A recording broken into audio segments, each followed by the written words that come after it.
जनवरी 2019 सलमा सुल्ताना लश्कर के पापा की डेथ हो जाती है, जिसके लिए सलमा को इन्फॉर्म किया जाता है, पर वो इस सेरेमनी में नहीं आती।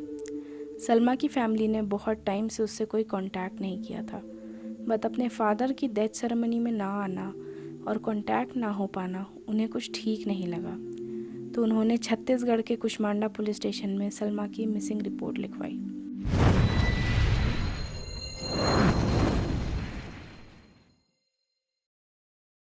सो hey guys, welcome back to my YouTube channel spooky Stree. अगर आप मेरे इस चैनल पर नए हैं तो प्लीज़ इस चैनल को सब्सक्राइब कर दें और इस वीडियो को लाइक ज़रूर करें। आज हम जिस केस के बारे में बात करने वाले हैं वो है सलमा सुल्ताना लश्कर का केस, जो कि अचानक से 2019 में मिसिंग हो जाती है, जब उसके फादर की डेथ होती है और उसे उनकी डेथ सेरेमनी में बुलाया जाता है, बट उसका कोई अता पता नहीं चलता। उसके बाद उसकी फैमिली जा कर के वहाँ के लोकल पुलिस स्टेशन में उसकी मिसिंग रिपोर्ट लिखवाती है, बट फिर भी कई साल बीत जाने पे भी कोई भी लीड नहीं मिलती। लेकिन 2023 में उसका केस रीओपन होता है और उसका केस रीओपन होने से उसके केस में बहुत सारी ऐसी लीड्स मिलती हैं जो कि अब हम आगे जानेंगे। तो let's start the missing case of Salma Sultana लश्कर। तो इस केस के बारे में और जानने के लिए हमें पहले सलमा के बारे में जानना पड़ेगा। हमें पहले ये जानना होगा कि सलमा सुल्ताना लश्कर आखिर है कौन। तो सलमा एक काफ़ी ही एस्पिरेशनल लड़की थी। उसका ड्रीम था कि वो एक न्यूज़ एंकर बने। वो दिखने में भी काफ़ी खूबसूरत थी, तो उसने अपने इस ड्रीम को परस्यू करने के लिए काफ़ी मेहनत की। चूँकि वो एक बहुत मिडिल क्लास फैमिली से आती थी, तो उसने 10th के बाद अपनी पढ़ाई छोड़ दी और 18 साल के बाद वो अपने बहुत सारे न्यूज़ चैनल्स में, लोकल न्यूज़ चैनल्स में काम ढूंढने लगी और उसे कई जगह काम मिले भी, बट वो काम एंकर के नहीं थे। तो धीरे धीरे वो इस फील्ड में और मेहनत करती चली गई और साल 2016 वो साल था जब वो अपने करियर के पीक पे थी। उसे एक लोकल केबल न्यूज़ चैनल में एक लीड एंकर की रोल मिली थी और इससे पहले लोग उसे लोकली उतना रिकॉग्नाइज़ नहीं करते थे, बट इस रोल के बाद लोग उसे रिकॉग्नाइज़ भी करने लगे और कहीं ना कहीं वो अपने इस ड्रीम को अचीव कर रही थी, जो उसका सबसे बड़ा ड्रीम था कि वो एक एंकर बने। बट उसकी डेस्टिनी में कुछ और लिखा था और उसका अंत इतना दर्दनाक होगा उसने कभी सोचा भी नहीं होगा, ना ही उसके परिवार वालों ने। कोई भी नहीं सोच सकता यार, कोई भी इतना एस्पिरेशनल इंसान ऐसा अंत डिज़र्व नहीं करता। साल 2019 में जब उसकी फैमिली ने उसकी मिसिंग कंप्लेंट लिखाई तो पुलिस भी ज़ोरों शोरों से उसकी तलाश में लग गई। क्योंकि वो एक न्यूज़ एंकर थी तो ये इम्पॉर्टेंट था पुलिस के लिए भी उसे ढूंढ निकालना, वरना बात मीडिया तक चली जाती, बहुत बड़ा मुद्दा भी बन सकता था। बट ऐसा कुछ हुआ नहीं और इसी तरीके से 5 साल बीत जाते हैं। तो फास्ट फॉरवर्ड टू 2023, अभी तक सलमा का कुछ पता नहीं चल पाया है, क्योंकि मतलब अभी तक पुलिस उसे ढूंढने की कोशिश की बट उसका केस कहीं दब जाता है और 2023 में छत्तीसगढ़ पुलिस एक ऑपरेशन मुस्कान करके एक ऑपरेशन को लॉन्च करती है, जिसके तहत उनकी ये स्कीम होती है कि जितने भी मिसिंग बच्चे हैं या मिसिंग वुमेन हैं उनके केसेस को पुलिस रीओपन करेगी और फिर उन पे वापस से काम करेगी, उन्हें ढूंढेगी। और इसी ऑपरेशन मुस्कान के तहत ही सलमा सुल्ताना का केस भी रीओपन होता है।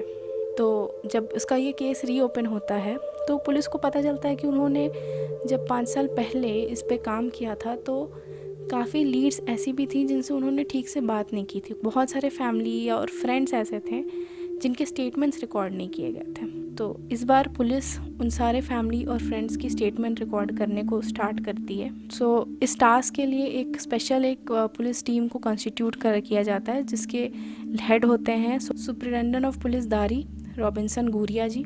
पुलिस जब इस केस में इन्वेस्टिगेट करना स्टार्ट कर देती है, आगे इन्वेस्टिगेट कर रही होती है, तो उन्हें एक बहुत बड़ी लीड मिलती है। वो ये, सलमा ने एक लोन ले रखा था। वो लोन था 7 लाख रुपए का, एक नेशनलाइज बैंक से लोन लिया था, बट अभी 7 साल बाद भी वो लोन कोई चुका रहा होता है। और ये चीज़ उसे फैमिली और फ्रेंड्स, कुछ क्लोज़ फ्रेंड्स थे, उनसे जब पुलिस रिकॉर्ड कर रही होती है उनकी स्टेटमेंट्स, तो उन्हें उनसे ये बात पता चलती है कि सलमा ने जब गायब होने से पहले उसने 7 लाख रुपए का लोन लिया था। तो पुलिस बैंक चली जाती है ये पता करने के लिए कि लोन की जो ईएमआई है उसके इंस्टॉलमेंट्स आखिर भर कौन रहा है। सलमा के ही अकाउंट से इंस्टॉलमेंट्स कट रहे थे, बट उसके अकाउंट में पैसे डिपॉजिट हो रहे थे ताकि इंस्टॉलमेंट्स कट सके। तो ये कर कौन रहा था ये जानना पुलिस के लिए बहुत ज़रूरी था। तो बैंक से उन्हें ये पता चलता है कि एक आदमी है, मधुर साहू नाम है उसका, वो सलमा के बिहाफ में उसकी इंस्टॉलमेंट्स कटवा रहा है। मधुर साहू छत्तीसगढ़ के कोरबा का रहने वाला था। मधुर साहू एक जिम ट्रेनर था और जिम ओनर भी था। उसके जिम का नाम था गंगाश्री जिम। वो और सलमा दोनों 2018 में मिले थे और दोनों धीरे धीरे एक दूसरे से मिलते रहे, दोनों रिलेशनशिप में आए और उसके बाद इवेंचुअली दोनों लिव इन रिलेशनशिप में रहने लगे। बट जब वो लोग दोनों लिव इन में रह रहे थे तो उनके बीच में काफ़ी झगड़े होने लगे और things were not going as smooth as it should have been. और एक बात मैं ये बता दूं कि जब मैं इस केस के बारे में रिसर्च कर रही थी और मैं मधुर साहू के फेसबुक को देख रही थी तो मुझे वहाँ ये भी पता चला कि उसका जब वो सलमा के साथ रिलेशनशिप में आया था 2018 में, तो उस वक्त उसका एक बच्चा भी था, वो ऑलरेडी मैरिड था। बट फेसबुक पे इसका ज़्यादा सबूत नहीं मिला कि वो डिवोर्स था या फिर उसने सलमा के साथ एक्स्ट्रा मैरिटल अफेयर कर रखा था। बट हाँ, ये ज़रूर था कि वो मैरिड था और उस वक्त उसका एक बेटा भी था जो 4-5 साल का होगा अप्रॉक्स, जो कि अब ऑब्वियसली बड़ा हो चुका होगा। सो यही था, दोनों रिलेशनशिप में रहते थे और दोनों के बीच में काफ़ी बन नहीं रही थी। तो पुलिस ने जब मधुर के बारे में इन्वेस्टिगेशन किया तो उन्हें ये भी पता चला कि जब 5 साल पहले इस केस की रिकॉर्डिंग ली जा रही थी तब भी मधुर कोऑपरेट नहीं कर रहा था, वो आउट ऑफ टाउन था। और अभी भी जब इस केस की इन्वेस्टिगेशन चल रही है तो मधुर साहू फिर से टाउन से बाहर है, पुलिस स्टेशन नहीं आ रहा है, वो उसे कोई इंटरेस्ट नहीं है इस केस में आगे हेल्प करने के लिए, जबकि वो सलमा का बॉयफ्रेंड था। इससे पुलिस को एक डाउट होता है कि कहीं ना कहीं ये मिला हुआ है और पुलिस की फैमिली वाले भी इस शक जता रहे थे कि मधुर का हाथ ज़रूर है इस केस में। तो इवेंचुअली पुलिस उसे ढूंढ निकालती है, पुलिस उसे अरेस्ट करती है। अरेस्ट करने के बाद ऑब्वियसली पुलिस अपने तरीक़ों से उससे उगलवाती है और फिर उसने एक्सेप्ट किया कि उसी ने सलमा का मर्डर किया है।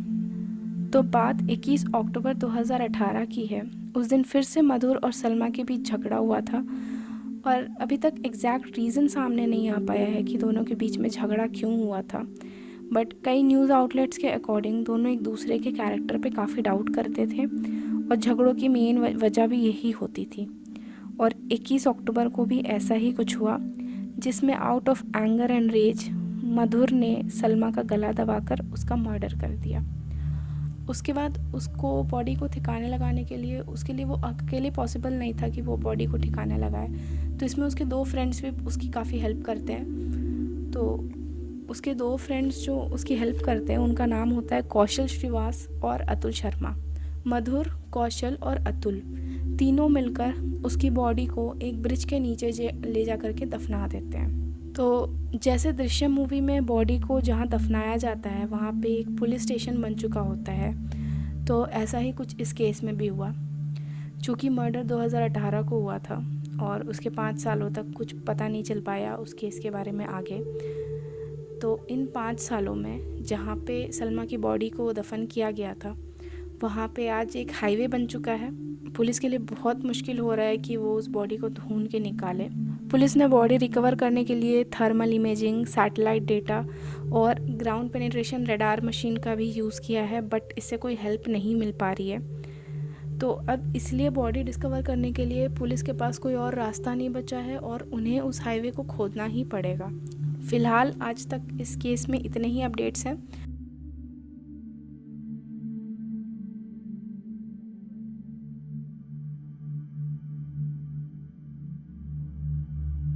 बट तीनों कल्प्रिट्स अभी पुलिस की कस्टडी में हैं। तो और अगर इस केस में कोई अपडेट्स आते हैं तो आप उसे हमारे यूट्यूब के कम्युनिटी पेज में ज़रूर देख पाएंगे। सो यार, that's it for today's video guys.